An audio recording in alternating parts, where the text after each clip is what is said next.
ഇങ്ങനെ മാഡം, ഈ കഴിഞ്ഞ വർഷം ഒരുപാട് ആളുകൾ ഇവിടെ ഓണത്തിന് ചന്തകളൊക്കെ നടത്തിയ ഒരു സ്ഥലമായിരുന്നു.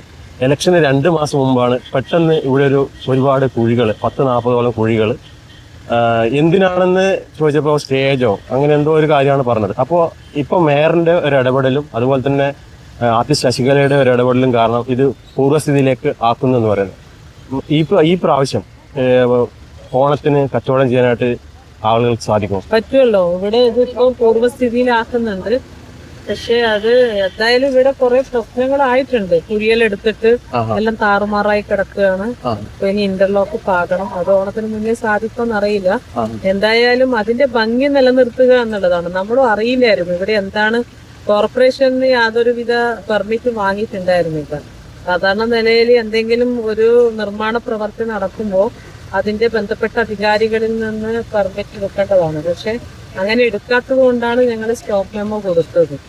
പക്ഷെ എന്നാലും ഈ ഗ്രൗണ്ട് നശിപ്പിച്ചു എന്നാണ് പറയേണ്ടത്. അത്രയും മാത്രം മനോഹരമായി വൈകുന്നേരങ്ങളിൽ ആളുകൾ ഇവിടെ വന്നിരിക്കുക, അതുപോലെ താഴെ പ്രോഗ്രാം നടത്തുമ്പം ആ പ്രോഗ്രാമിൽ വരുന്ന ആളുകൾക്ക് വണ്ടി പാർക്ക് ചെയ്യാൻ പറ്റും, എവിടെയും വന്നിരിക്കുക. നല്ല മനോഹരമായി സെറ്റ് ചെയ്തിട്ടുണ്ടായിരുന്ന ഒരു ടൗൺ സ്ക്വയർ ആണ്. എനിക്ക് തോന്നുന്നത് ബഹുമാനായ കെ.സി. വേണുഗോപാല് അന്ന് ടൂറിസം മിനിസ്റ്റർ ആയിരിക്കുന്ന സമയത്താണ് ഈ ഒരു പദ്ധതി ഇവിടെ കൊണ്ടുവന്നത്. അന്നത്തെ അദ്ദേഹത്തിന്റെ കാഴ്ചപ്പാടായിരുന്നു അത് അത്രയും മനോഹരമായിട്ട് ഒരു ഓപ്പൺ ആയിട്ട് കിടക്കുന്നത്.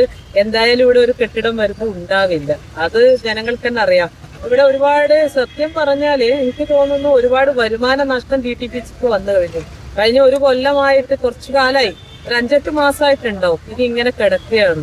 ഇവിടെ നല്ല ഒരു സ്റ്റോളുകള്, കച്ചവടങ്ങള്, മറ്റു കൊല പരിപാടികൾ, ഇതൊക്കെ നടക്കുന്ന ഒരു ഏരിയ ആയിരുന്നു. അപ്പോൾ വരുമാന നഷ്ടം വന്നു. ഇവിടത്തെ സാമ്പത്തിക നഷ്ടം വേറെയാണ്. അങ്ങനെ ഒരുപാട് ബുദ്ധിമുട്ട് വന്നിട്ട് എന്തായാലും നമ്മുടെ പുതിയ കളക്ടർ വന്ന് ചാർജ് എടുത്തതോടുകൂടി അദ്ദേഹത്തിനും ഇത് ബോധ്യപ്പെട്ടു. അതുപോലെ തന്നെ സ്ഥലത്തായാലും നല്ല ഒരു തീരുമാനം ഒപ്പം നിന്ന് അവരുടെയും ഒരു ആത്മാർത്ഥമായിട്ടുള്ള ഇടപെടല്. പിന്നെ പുതിയ MLA വന്നു. MLAയും അത് പൂർവ്വസ്ഥിതിയിലാക്കണമെന്ന് ആവശ്യപ്പെട്ടു.